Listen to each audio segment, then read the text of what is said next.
Michael Carver stood at the edge of his property, his eyes wide with disbelief as the sight before him seemed almost unreal.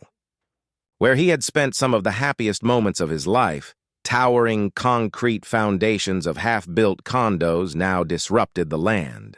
The fragments of his old fence were buried in dirt and dust, and the early morning fog added an eerie, almost haunting atmosphere. Michael's face reflected a mix of shock, anger, and profound sadness. Every sound of the machinery, every hammer striking metal, felt like a personal assault, a harsh reminder that his memories, his peace, and the moments he had cherished with his family were being erased by the selfish ambitions of others. His mind kept repeating the same question. How? How could this happen? Had he ever imagined that something so precious, something so personal, could be destroyed so carelessly? Just weeks earlier, the property had been a sanctuary, a place where laughter and warmth filled the air. Michael spent peaceful mornings in the backyard with his daughter Emily and his young grandchildren, Chloe and Leo.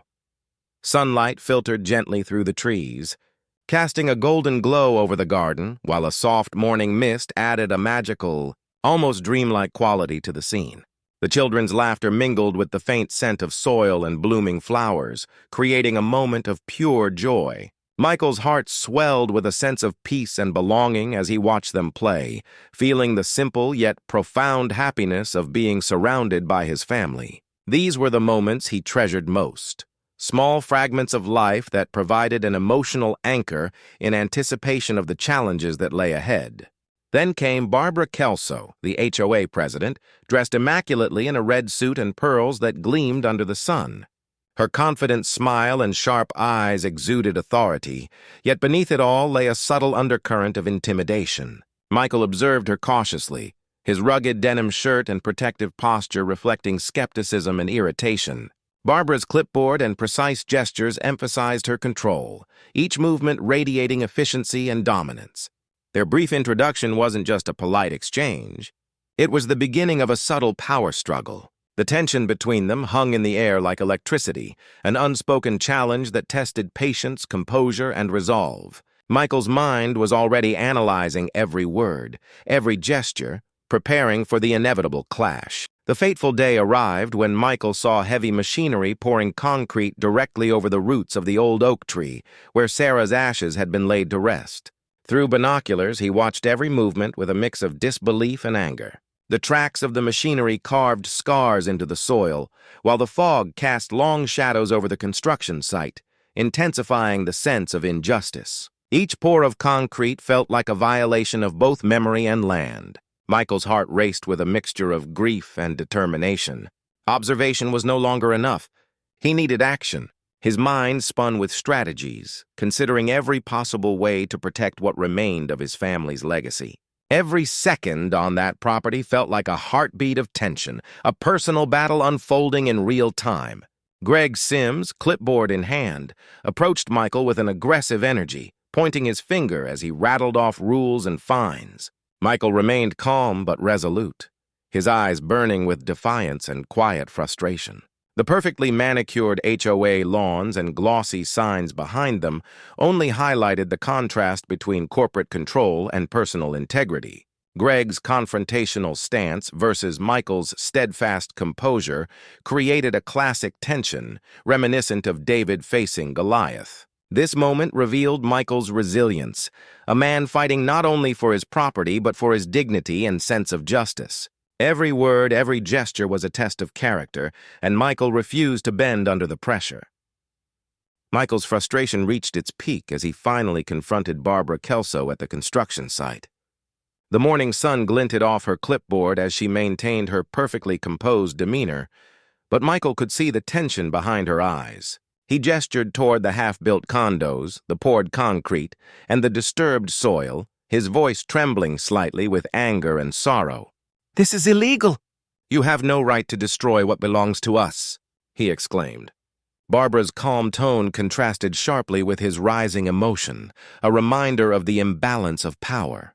The surrounding neighborhood watched silently, the distant hum of machinery forming a harsh soundtrack to this confrontation. Each word Michael spoke carried the weight of memories, of a lifetime's effort, of a home that had nurtured generations. Soon, the distant wail of sirens announced the arrival of the police.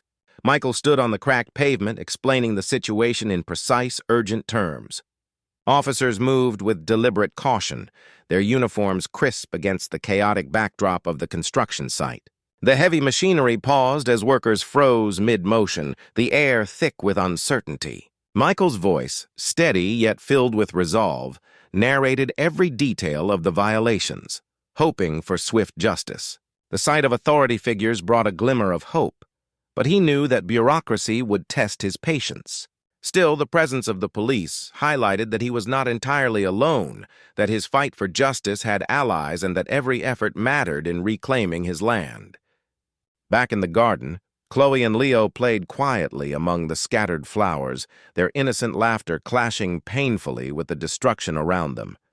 Michael watched from a distance, his heart heavy as he saw the joy of his grandchildren mingled with the chaos of construction debris. The wind carried the scent of crushed soil and broken blooms, a subtle reminder of the intrusion on their sanctuary.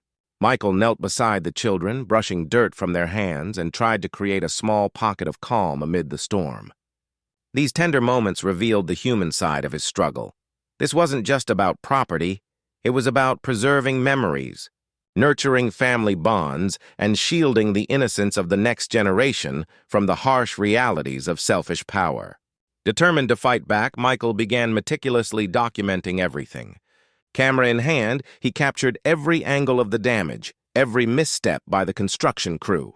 Sunlight glinted off the camera lens as he recorded the pouring of concrete over sacred spots, the harassment from HOA officials, and the blatant disregard for legal permits. Each photograph, each video clip, was a piece of armor, a tangible record to protect his rights. Michael's mind worked like a strategist, considering how every captured moment could strengthen his case. The act of recording became a ritual of resistance, empowering him to transform frustration into concrete evidence and despair into actionable steps toward justice. As evening fell, Michael stood alone beside the ancient oak tree, now partially buried in concrete. The sunset painted the sky in shades of gold and crimson, a bittersweet backdrop to the devastation before him. His reflection in the puddles of mixed concrete and rainwater mirrored the sadness, frustration, and stubborn determination in his heart. Memories of family gatherings, childhood stories, and quiet moments under the tree flooded his mind. Michael took a deep breath, realizing that while the physical tree might suffer, the roots of his family's love and resilience could never be destroyed. In that solemn silence, he found a renewed sense of purpose, to fight not just for property, but for legacy, memory, and justice. Word of Michael's struggle spread quickly through the neighborhood. Supportive neighbors began arriving, their faces a mixture of concern and solidarity. Some brought flowers for the damaged garden, others simply offered comforting words, while a few joined him in documenting the violations.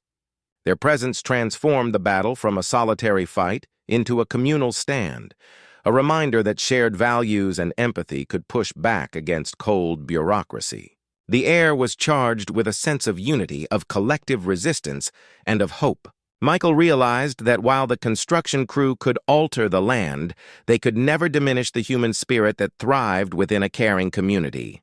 Finally, Michael stood tall, a figure of unwavering resolve against the setting sun. The damaged land stretched behind him, yet he looked forward with determination. Legal papers, camera evidence, and the support of his family and neighbors fortified his stance. He knew the battle ahead would be long and exhausting, but his spirit was unbreakable. Every injustice faced had strengthened his courage. Every memory of his family had reinforced his purpose.